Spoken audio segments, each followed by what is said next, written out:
Live from Washington, D.C. From Bloomberg's Washington, D.C. studios to our TV and radio audiences worldwide, welcome to Balance of Power. I'm Joe Matthew. Tonight, a blockbuster deal for American fighter jets, a commitment to release the Epstein files, and why President Trump says he blew his stack. It's a busy Monday at the White House. The president now calling for the House to vote in favor of a measure that would force the release of the Epstein files. Why now, and what changed? Meantime, Trump not ruling out boots on the ground in Venezuela as the U.S. ramps up pressure on Maduro. We'll discuss that and more with Republican Congressman Troy Downing and Senate Intelligence Committee Vice Chair Senator Mark Warner up ahead. Also, Trump announcing he will allow the U.S. to sell F-35 fighter jets to Saudi Arabia just a day before Mohammed bin Salman comes to Washington. The visit from the Saudi Crown Prince to the White House, the first since 2018. Killing of journalist Jamal Khashoggi and what we can expect when both leaders sit down. And the potential Trump-org deal simmering behind the scenes when we speak to former Assistant Secretary of State Barbara Leaf. Also tonight, markets closing sharply lower as investors look ahead to Nvidia's earnings this week. Romaine Bostic on hand with that and more in today's Power Brief. And large anti-ICE protests erupt in areas like Charlotte and Atlanta this weekend as Chicago sees its own clashes. Now, how the administration is reacting tonight. But we begin with news from the White House as President Trump convenes a meeting with FIFA's president a short time ago ahead of the World Cup draw in Washington next month.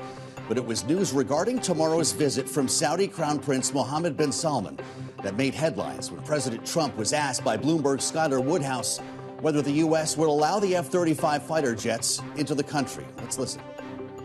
Tomorrow you're hosting Saudi Arabia. Are you planning to sell F-35s to Saudi Arabia? I mean, and also, are you looking at doing a similar security agreement like you did with Qatar? Yeah, no, I am planning to do that. You're going to sell the F-35s? They're a great ally. They've got to like us very much. Look at the Iran situation, what we did in terms of obliterating, we obliterated their nuclear capability. Yeah, I will say that we will be doing that. We'll be selling F-35s. All right, joining us now with details, Bloomberg's Kate Sullivan, who is reporting live from the White House North Lawn. Kate, what do you have for us? That's right. So this deal on F-35s was a big question heading into tomorrow's very highly anticipated meeting between the president and the Crown Prince. Trump himself, as you just heard, confirmed this news to reporters, saying that the U.S. will, in fact, be selling Saudi Arabia these F-35 stealth fighter jets. Now, this is significant because the United States typically primarily sells these jets to formal military allies, like NATO members, for example. These are some of the world's most advanced jets. They cost about $100 million each. And Israel is the only country in the Middle East that currently has these jets. So Saudi Arabia acquiring them definitely changes the military balance in the region. But this is one of several issues that's going to be talked about tomorrow between the president and the Crown Prince. We're also expecting deals on security, defense, nuclear energy, and AI chips. So a lot to look out for there.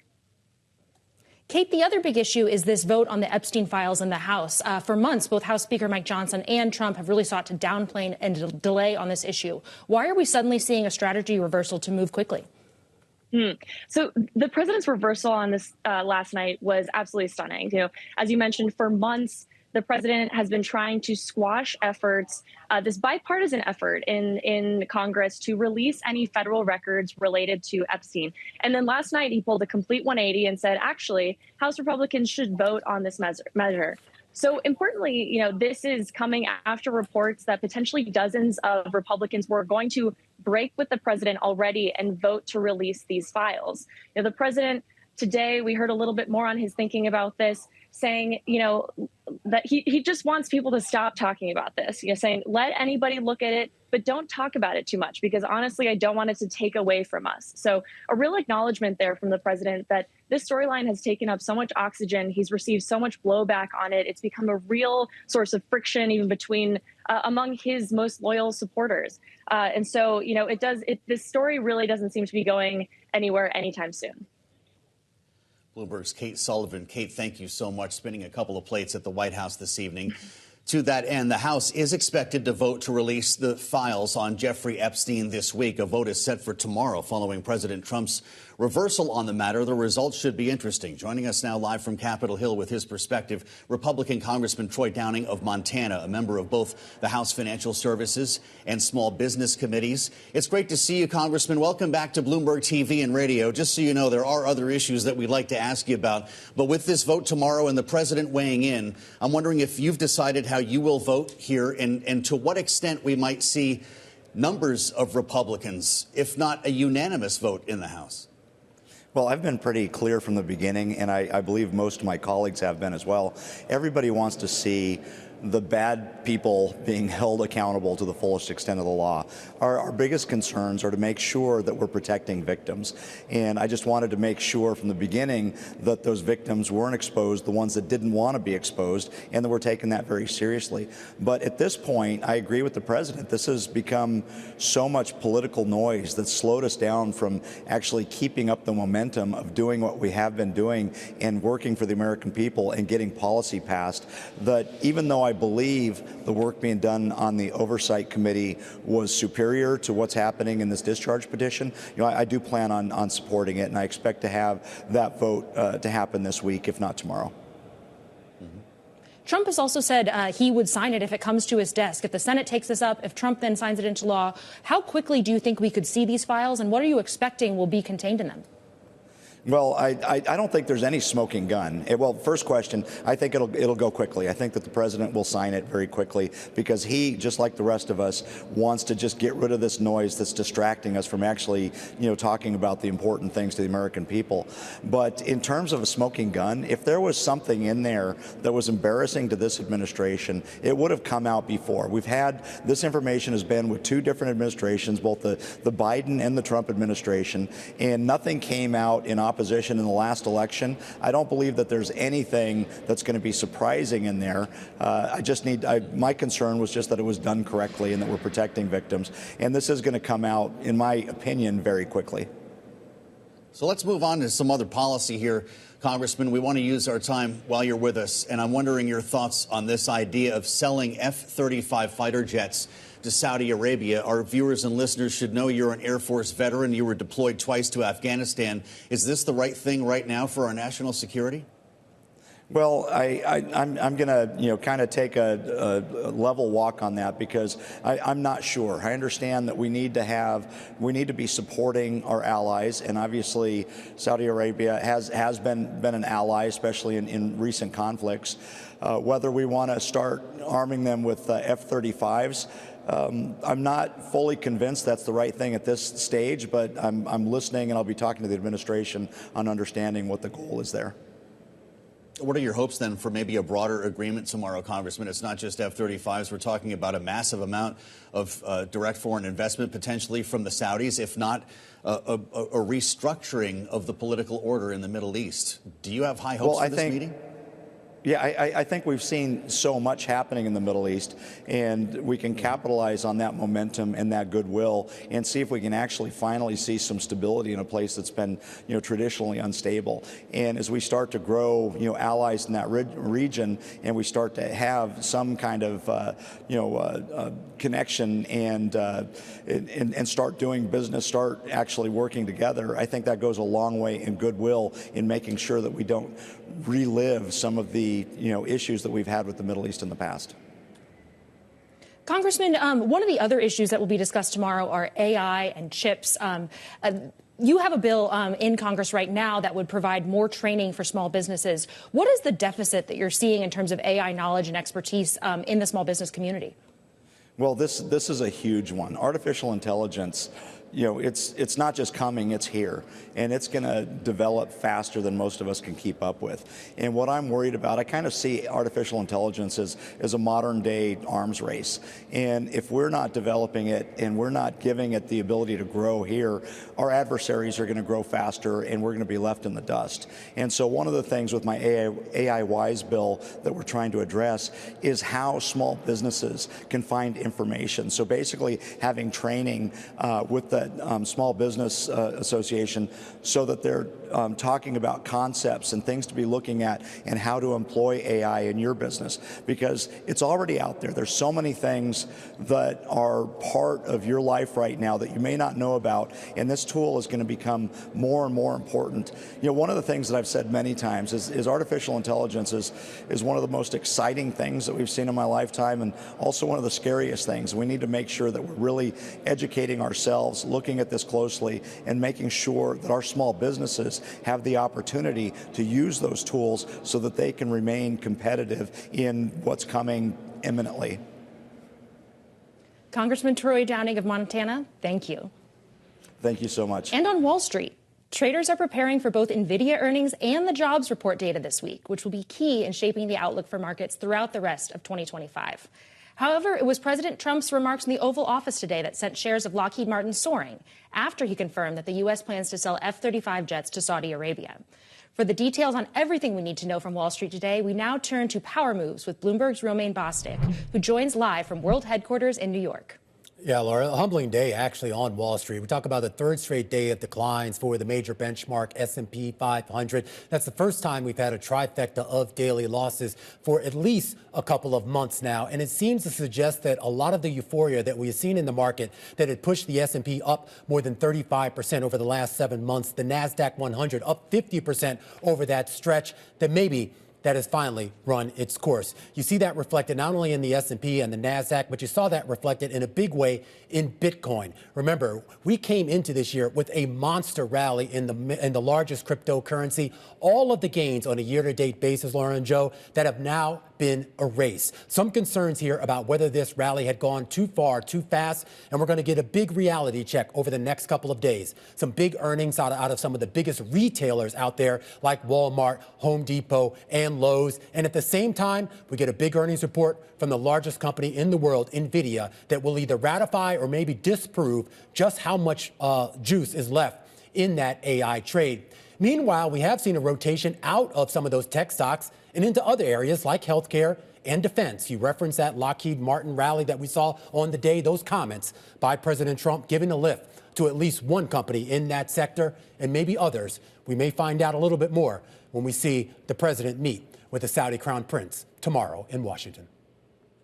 Yeah, it's going to be a big day, Romaine. I hope you'll be with us. Bloomberg's Romaine Bostick in New York to kick us off for the week. We thank you. And coming up, we'll turn back to Congress and bring our conversation with Intelligence Committee Vice Chair, Democratic Senator Mark Warner of Virginia, in which we discuss the escalating tensions with Venezuela and, yes, the Epstein files. It's all ahead on Balance of Power on Bloomberg TV and radio.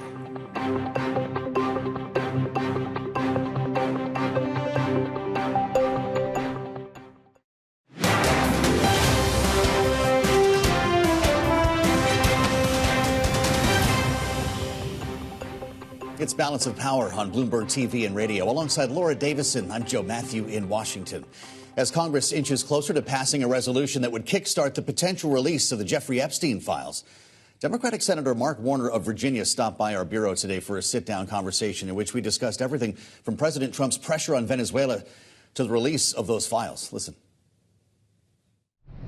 Well, I would think you would. I mean, it's kind of hard when the president now is saying, oh, nothing to see here. Let's get all these files out. We've been asking for that for months. Yeah. For Senator Thune to then say we're going to ignore, some overwhelming majority. And how would you go about explaining, well, the president says it's okay for the House to do it, but not the Senate to do it? At the end of the day, the American people need to see these files. And frankly, why in the hell has Trump been so concerned about them coming out, regardless of his turnabout in the last 24 hours? Well, he's calling for investigations into Democrats, and we've seen some of the names here, including former President Bill Clinton. Are we going to be in a world now in which everybody votes to release the files and the DOJ says, well, hang on a second, we've got an active investigation and we can't do that now? Well, I would worry whether this is an attempt to distract this whole notion. And I believe Thomas Massey, the Republican who's leading the effort in the House, has pointed that out. Are these kind of fake investigations now going to be a way for the files actually not to be released? End of the day, the American people deserve to see this. Trump's MAGA base said they want this. And it is more than a little weird that the president is so obsessed about this, if there's nothing there.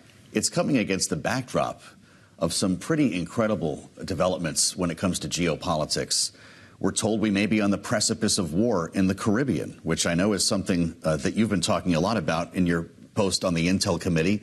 We're also going to be seeing a visit from MBS, a full state visit tomorrow, in which the prospect of selling F-35s to Saudi Arabia is on the table, a potential new order politically in the Middle East. It's going to take some compartmentalizing for this president to get through the next 48 hours, isn't it? Well, it'll be interesting to see. I'm not sure he can compartmentalize that much. And clearly, America's history of intervention in South America or Central America has usually ended up with a not a very good outcome. Yeah. And the Maduro government's a bad guy. We don't even recognize Maduro. But I've seen nothing that would give a basis for a military intervention. And the activities they're taking right now in the Caribbean and in the Eastern Pacific, those are all about drugs, has nothing to do with Venezuela. On the case of MBS, I have visited Saudi. I do think I've got concerns about obviously what happened with Khashoggi, but I do feel like MBS is trying to move Saudi Arabia into the 21st century. I think you've seen a great deal of empowerment of women.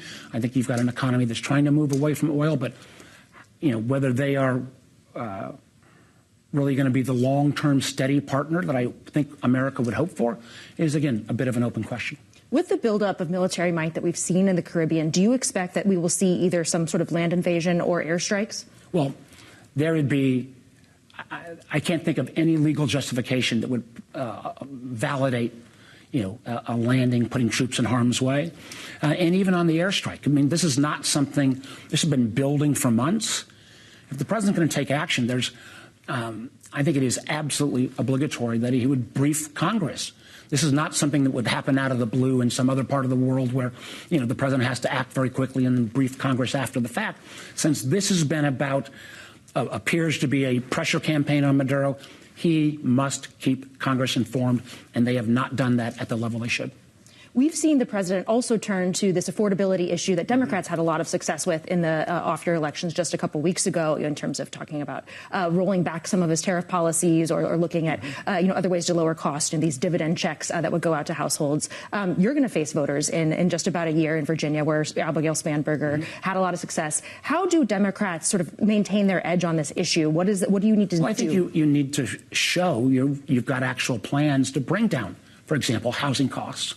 I've got a series of ideas about how you might put more affordable housing on in conjunction with religious institutions, churches, synagogues, mosques, temples, a lot of open land there. You have to speed up the zoning process. I think as well calling out the huge mistake that Trump has made with his tariff policies. These tariffs are taxes. Average family is going to be charged about an extra $2,000. And you would have thought that Donald Trump, after all his critiques of Joe Biden, would not use the same basic argument. Hey, you don't understand. Prices are going down. Well, people know prices are not going down. They go to the grocery store. And I think Trump's disconnection on that, and it was a little bit of what Biden tried to do, saying the economy was better than it was and that inflation wasn't real. That came back and bit Biden. I think this same kind of a false narrative that's coming out of Trump is going to be pretty negative for him as well. The president likes to talk about energy as one of the ways he's getting prices down, Laura. And I just wonder if I can add to that. But on energy, let's look at this. Trump is not for any kind of electricity or energy that comes from wind and solar. Mm-hmm. Well, electrons are electrons. We need more of them. And, I frankly think one of the areas the president could lean into is nuclear. We will never be able to power all the data centers unless we can use what I believe small modular reactors. Well, this is why I bring it up, because you're a senator in the data center capital of the world. So you have more experience with this, and as a former governor, than a lot of politicians who are suddenly experts on energy and AI. Mm-hmm. And the fact is, there's a worry that all of the data centers popping out of the earth like weeds right now are going to make energy more expensive for consumers. Your answer is small modular reactors. That is part of the grid. Get it right there on the grid. Don't put it on the grid. And frankly, there should be no way that consumers should have to pay for the cost of increased energy costs coming out of these data centers. Mm-hmm. The hyperscalers, the Amazon, the Metas, the OpenAIs, the entities who've got virtually unlimited financing, they have to pay for these increased energy costs. And I think in many cases they will, but you've got to prove that to consumers first. On AI, even if you have the energy to power it, there's then the whole question of, the role it plays in society. Congress has not been particularly successful in recent years on regulating. We've been awful. Regulating AI, other technology. What do you see the role is for the Senate going forward? Is there anything that can be done? What I think is an impending economic crisis is the number of kids that are going to be coming out of college with student debt who aren't going to be able to find jobs because AI is eliminating those entry-level jobs. We're already at 9% recent college graduate unemployment. I think that number could go to 25%. And that is going to cause economic havoc. It's going to cause huge distress to parents who've paid for this higher education. And I think the AI tech bros, frankly, there may be AI jobs downstream, but there's going to be a 4 or 5 year gap. And I think these AI companies need to contribute to how we create and retrain for these AI-driven economy. If they don't, then we will need further regulation. But I think as well, these guys always say, we could figure out a smarter plan than government. Well, then have at it, but you guys got to pay. You know what it's like to see a massive investment like this when you bring us back to the late 90s, when you were in the telecom sector, when we were laying fiber across the country. There was a question about, how much of a shakeout there would be at some point, and we eventually saw the answer. I wonder if you see parallels now. There's talk of a bubble, about circular investing. Senator, you know more about this than most. I can read a balance sheet, which puts me in a pretty small minority. That does put you. So how many winners and losers will come at this moment? And when you see Virginia at the center of this investment, do you just keep piling money into it? Well, I don't think the existing data centers are going to disappear. Whether they're going to, they're building some, I think, in Louisiana, Texas, that are, 5x the size of anything we've got in Virginia. I do wonder with some of these valuations, with so many of these companies having, $1 trillion plus valuations, how long this can go and whether we're not going at some point to sit back and say, why in the heck didn't we see that coming? Wow. And, will there be winners? Absolutely. Will AI be transformative? Absolutely. But what happened in the 90s, we became such tech optimists, we didn't see the dark underbelly, particularly in social media. I think, I'm optimistic about AI, but there's going to be huge job dislocation. Yeah. There's going to be a lot of folks left behind. And if we don't make sure that the very power that generates the AI tools is paid for fairly, then the American people are going to turn back against it. Speaking of potential bubbles, we've also seen the price of Bitcoin tumble in recent days, and all the gains for the year have been wiped out. You've been very involved in this market structure bill that has been stalled in the Senate. Is there a potential to have a bipartisan way forward, or is the Trump administration's stance of sort of just not regulating going to be the law of the land? Yeah, listen, it took me a long time to move past being a crypto skeptic. I have come to the conclusion it's going to be here, and it ought to have American-based rules. We ought to not cede that. I was part of that whole effort around stablecoin, and where that became law. The market structure legislation is much more complex, and it is made extraordinarily more difficult, even if you can get agreement. What do you do about the ethics? Because you've got the president's family so grossly enriching themselves in plain sight on crypto that it is we've got to grapple with that issue as well. Democratic Senator Mark Warner of Virginia talking with us a bit earlier today in our Washington bureau. Coming up, President Trump says he will approve the sale of F-35 fighter jets to Saudi Arabia when he meets with the Crown Prince tomorrow. We'll discuss that visit ahead and what else might come of it with Barbara Leaf, the former Assistant Secretary of State for Near Eastern Affairs in the Biden administration. She's with us next on Balance of Power on Bloomberg TV and radio.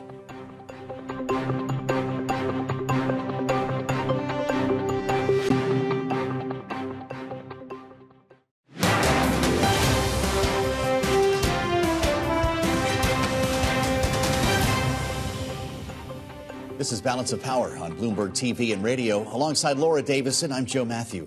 Saudi Crown Prince Mohammed bin Salman is expected to arrive here in Washington tomorrow for a visit with President Trump, his first trip to the U.S. Capitol in 7 years. And this afternoon, the president shed some light as to what might come from this meeting, a big one, saying that he would approve the sale of F-35 fighter jets to Saudi Arabia. When asked by Bloomberg's Skylar Woodhouse in the Oval Office. Listen. Tomorrow you're hosting Saudi Arabia. Are you planning to sell F-35s to Saudi Arabia? I mean, and also, are you looking at doing a similar security agreement like you did with Qatar? Yeah, no, I am planning on doing that. Yeah. You're going to sell the F-35s? They're a great ally. They've got to like us very much. Look at the Iran situation, what we did in terms of obliterating, we obliterated their nuclear capability. Yeah, I will say that we will be doing that. We'll be selling F-35s. Joining us now for a preview of what we're watching for tomorrow is Bloomberg's Wendy Benjaminson, who joins us here live in our Washington bureau. Wendy, one of the things that we know about Trump is that he loves great pomp and circumstance when it comes to these foreign leader visits. What can we expect in terms of grand gestures tomorrow when MBS comes to the White House? Well, you're absolutely right. He's getting just shy of the full state treatment. He'll have lunch and dinner at the White House and all of the bells and whistles that go along with that. It's the same sort of reception that Trump got when he made his first foreign trip, was to Saudi Arabia. But as he said just now on that clip, the big announcement, which is now he's already made, is that he will sell these F-35s to Saudi Arabia, which is a pretty controversial decision. But then there's also a possible deal on chips, on microchips, and there's also, he's trying to get some diplomatic leverage there with Saudi Arabia, which is the one thing that probably won't happen. I think Crown Prince Salman will leave with F-35s, and the U.S. will not have normalization. I mean, the U.S. will not have achieved normalization with between Saudi Arabia and Israel. We're going to get a bit of a flyover tomorrow morning. Maybe there'll be F-35s. Right, yeah. But I'm curious what you make of his decision to tell Schuyler that, aside from Schuyler Woodhouse's great persuasive powers. Absolutely. It's almost as if he showed up with that in his mind to step on his own lead tomorrow. Why come out with it today? It moved shares of Lockheed Martin. Well, that's maybe one reason. But also, I think Trump likes to, he likes to build anticipation. He wants people to be excited about this deal and to sell it. But as I heard from one of your earlier guests, not all Republican lawmakers are on board with this. That's true. There are deep concerns about whether that technology that is in the F-35s would be accessible to China, thanks to the Crown Prince. And, and also there is that idea that Israel is supposed to have qualitative military advantage in the region. That's U.S. policy. And these F-35s don't quite equalize it, but certainly get Saudi Arabia part of the way there. He obviously likes the F-35s. He was very pleased with with the pilots who flew them in Iran. So that's what he's going for, is just building up that anticipation, the great showman. This will be an interesting day tomorrow, complete with full arrival ceremony, which we haven't seen in a bit. Bloomberg's Wendy Benjaminson, thank you as always. And for more on tomorrow's visit between President Trump and the Saudi Crown Prince, we bring in the voice of Ambassador Barbara Leaf, former Assistant Secretary of State for Near Eastern Affairs in the Biden administration, now Senior International Policy Advisor at Arnold and Porter. Ambassador, it's great to see you. Welcome to Bloomberg TV and radio. I guess we should take the president at his word here. I suppose he could change his mind. But what do you make of this decision to provide this important weapons platform to Saudi Arabia, one that Turkey, for instance, wishes it could have? Well, you're right. It's hugely significant. And to Wendy's point, there is the issue of not just U.S. policy, but U.S. law, which is that the U.S. will uphold Israel's qualitative military edge. And so there's quite a bit of careful scrutiny and analysis that goes into such a decision so that Israel's QME is upheld. And we've heard from Israelis that they had hoped that there would be a good bit of conditioning on that. Quite apart from Turkey, who took possession of purchased Russian arms, which caused the upending of their F-35 program. There was also the UAE, which had hoped to purchase the F-35. So there may be a number of countries that are not very happy tomorrow. Just about 5 weeks ago, Trump was in the region heralding the onslaught of the ceasefire between Israel and Gaza. How present do you expect that very, very fragile agreement to be in tomorrow's meeting? Well, I think it'll figure as a very important set of discussions. For one thing, the UN Security Council did successfully pass a resolution today that frames the next phase, that essentially gives international legal framing for the next phase of the Gaza plan. to set up an international security stabilization force and to lay out the parameters for governance and reconstruction. And there is a faint wisp of language that lays out the possibility, endorses effectively, when conditions are right, Palestinian statehood. So that's a big diplomatic win. But the hard work is really beginning now, is underway now, to tease out all the many difficult issues, the details, how and when this ISF is deployed, how Palestinian policemen are deployed, even ahead of the ISF, who is going to be part of that governance structure, things like that. Mm-hmm. I want to ask you, Ambassador, about what is happening or what may be about to happen in Venezuela. Now that the USS Gerald Ford Carrier Strike Group is in the region, adding to an already massive armada that we've assembled off the coast of Venezuela, and of course, having seen a couple of dozen nearly alleged drug boats be blown out of the water, there are questions now about a full-on invasion that may or may not include boots on the ground. The president was asked about this, and we want to let our listeners and viewers hear what he said. No, I don't rule out that. I don't rule out anything. We just have to take care of Venezuela. They dumped hundreds of thousands of people into our country from prisons. Nobody knows better than this young lady right here. She's done an incredible job with Tom Homan and all of your people. It's amazing. Just to be clear, the president said, with regard to U.S. troops on the ground, I don't rule that out. I don't rule out anything, Ambassador. What are we doing in Venezuela? That is the question that everyone is asking, including members of Congress from both parties. I think it's entirely unclear, and I think that's a deliberate effort on the part of the administration to simply ratchet up the stress, the pressure on the Maduro government. But it does add about 5,500 troops to what is already 10,000 in the area. So that's huge, but it is entirely unclear. The president said he wouldn't rule anything out. So in terms of the size and scope of what we're seeing in the region, is there any other option besides regime change that is feasible for the amount of the presence there? There are always diplomatic options. There are always a scheme of diplomatic options, but sometimes very frequently you use a massive show of strength, of military strength, to make the circumstances propitious for a diplomatic outcome. It's just not clear where this is going. There has been some suggestion that the president might be open to talking with Maduro, which I find fascinating.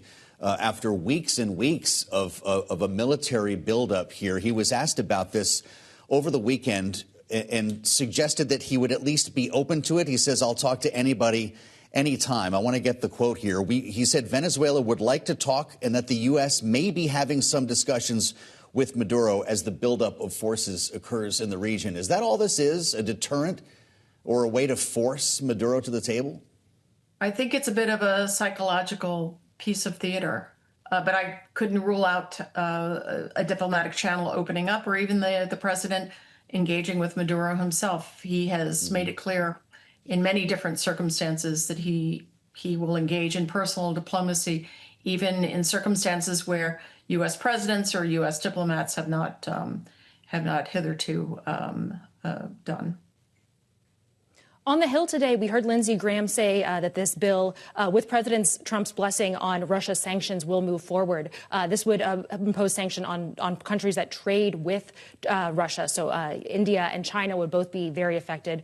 What would that mean for the ongoing trade talks with Modi and Xi? That's obviously going to cause turbulence in both sets of talks. And both sets of leaders have made very clear how much they resent such secondary sanctions, especially when they believe that not as much pressure is being applied to Russia itself. Not that either one of them are endorsing that, but they certainly don't appreciate the pressure being put on them. Well, as we round the bend here with this almost state visit tomorrow, what do we think will be the priority for the president going forward here? Will it be acknowledging Saudi Arabia's interest in the pathway, as you referenced, to a Palestinian state, or will it be putting the squeeze on Vladimir Putin?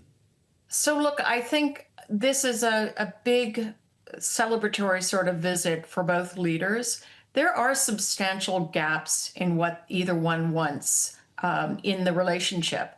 Not that they came to this visit thinking that they would close those gaps, but it's clear that the president remains very fixed on the issue of normalization between Saudi Arabia and Israel.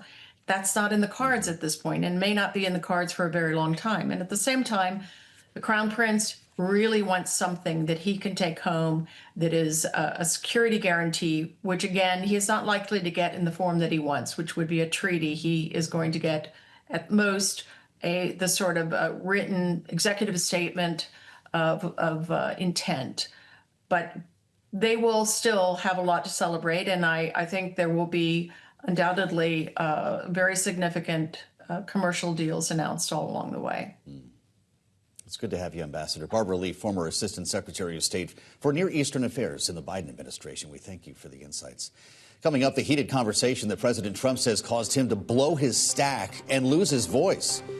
Who was on the other end? And a new development of federal agents arriving in Charlotte, North Carolina. We'll discuss the Department of Homeland Security's response with our political panel next. This is Balance of Power on Bloomberg TV and radio.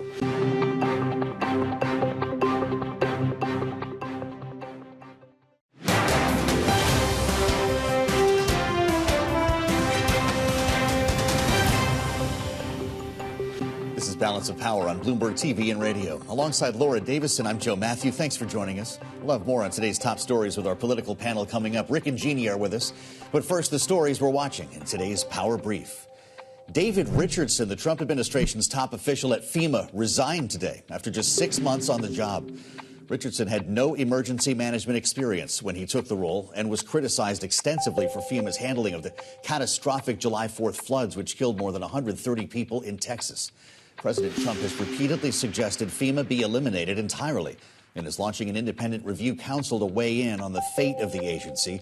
For now, FEMA's chief of staff, Karen Evans, is set to take over the vacated position on December 1st. Next, an update on Chile's presidential election. Chilean arch-conservative Jose Antonio Cast prevailed over a field of right-wing candidates in the first round of elections yesterday. Cast is favored to beat communist Janet Jara in next month's runoff election. Chile has shifted to the right as the country grapples with a surge of clandestine migration, unprecedented violent criminal rates, and a sluggish economy. This weekend saw multiple anti-ICE protests break out in parts of the country, with protesters marching in the streets of Charlotte, North Carolina, after an ICE crackdown kicked off in the city. There have reportedly been more than 130 people arrested in just 2 days there after Border Patrol agents fanned out across Charlotte. And demonstrators also clashed with officers in Broadview, Illinois, right outside of Chicago, leading to multiple arrests there. The clashes captured live on air, after which the Department of Homeland Security responded with this post on X, quote, "Womp womp, cry all you want. These criminal illegal aliens aren't getting released. Like clockwork, violent rioters have arrived at the Broadview ICE facility to demand the release of some of the worst human beings on planet Earth. Get a job, you imbecilic morons," end quote. Joining us now with their reaction to these stories and more, our lucky panel this evening, Bloomberg Politics contributors Rick Davis, partner at Stone Court Capital, Republican strategist, alongside Democratic analyst Jeannie Shanzano, democracy visiting fellow at Harvard Kennedy School's Ash Center. Classy communications, Rick? So you're saying there's a chance they get released? Yes, that's not true. Honestly, as a government agency, it's pretty shocking. They work for the people in America, the ones that they're actually calling morons. Yeah. Imbecilic. They pay the taxes that pay their salaries. So I think that this is pretty outrageous behavior. I'm a little surprised there has been more pushback from the North Carolina delegation in places like that. Around the country when these kind of incidents occur. It's not the first time, we've seen this kind of brushback by the government. Right. People's rights to protest and things like that. Nothing better than a good protest. Keep it nonviolent. Yes. But scream all you want.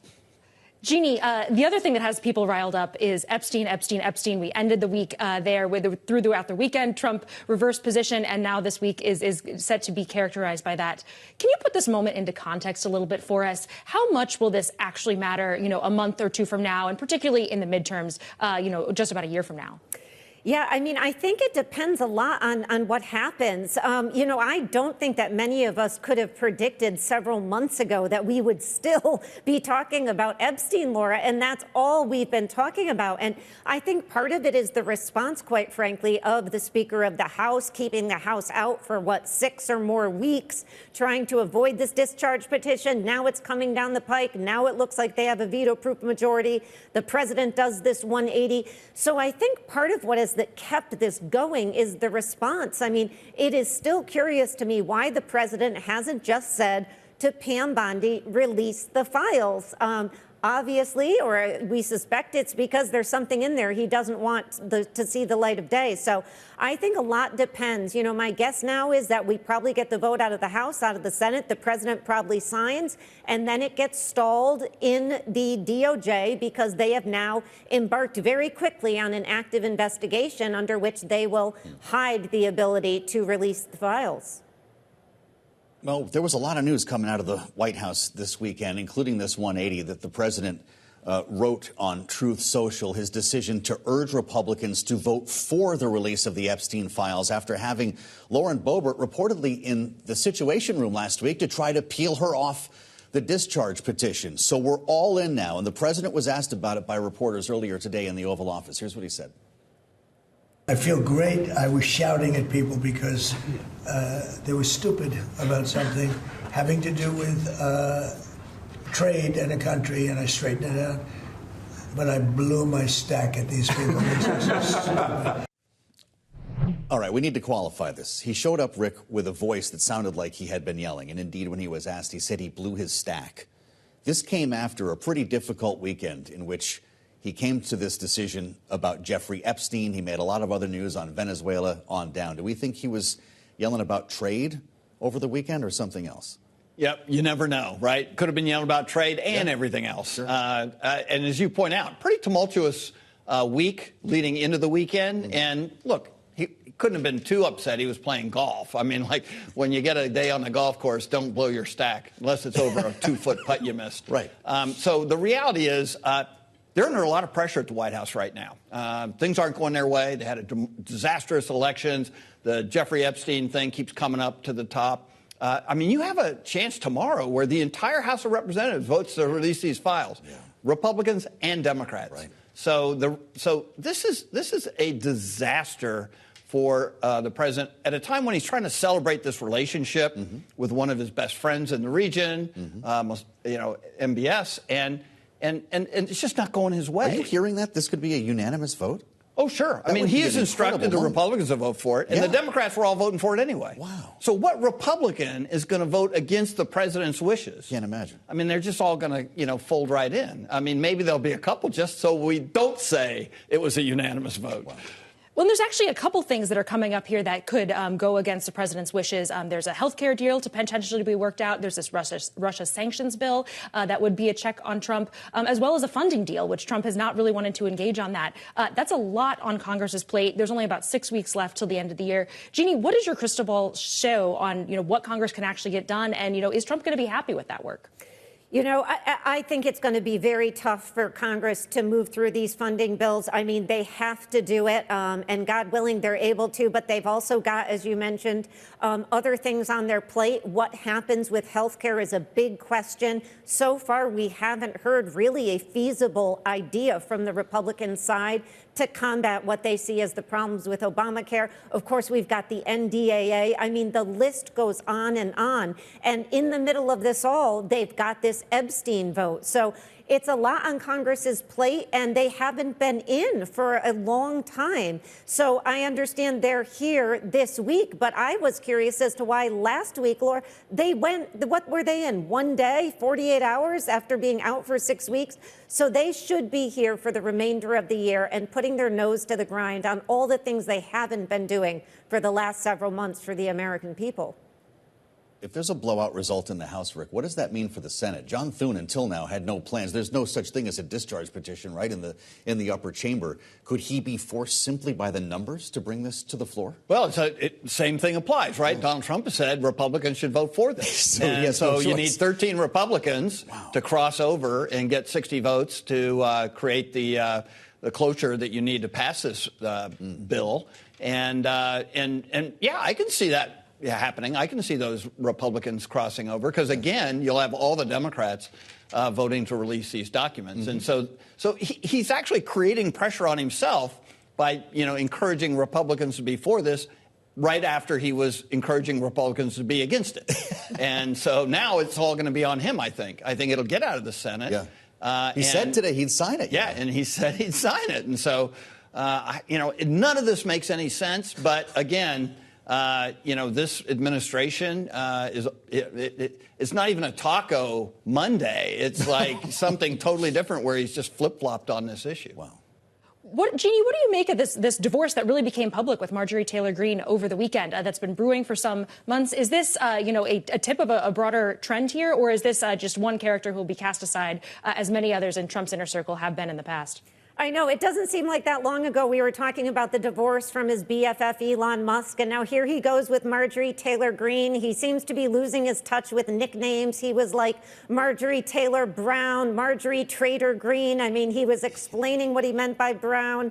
I think this is indicative of the fact that a lot of people in the MAGA sphere are unhappy with his policies. The H-1B visas, the fact that they're allowing students, Chinese students, into the country, the fact, as Marjorie Taylor Greene has talked about, the Republicans don't have a concerted, focused program for health care, the fact that he's spending so much time. I mean, we're just talking a minute ago. He's going to be welcoming tomorrow another foreign leader, something else for somebody who was supposed to be focusing like a laser beam on the United States. He's very focused abroad. And of course, the person he's welcoming not that long ago was accused by our own government of masterminding the murder of a Washington Post reporter. So there's a lot the MAGA right is not happy about with Donald Trump. And I think his breakup with Marjorie Taylor Greene is indicative of more to come. Some people are saying these last 2 weeks, the wheels have come off Donald Trump's leadership of the MAGA movement.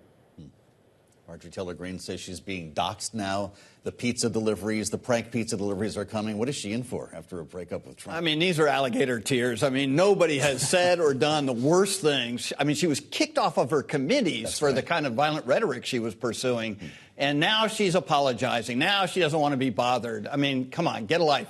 I actually like all these things that Donald Trump's doing that's making the MAGA people upset. That's much more mainstream conservative Republicanism. Yeah. And keep doing it. Light a fire under that MAGA crowd. They should be for you no matter what you do.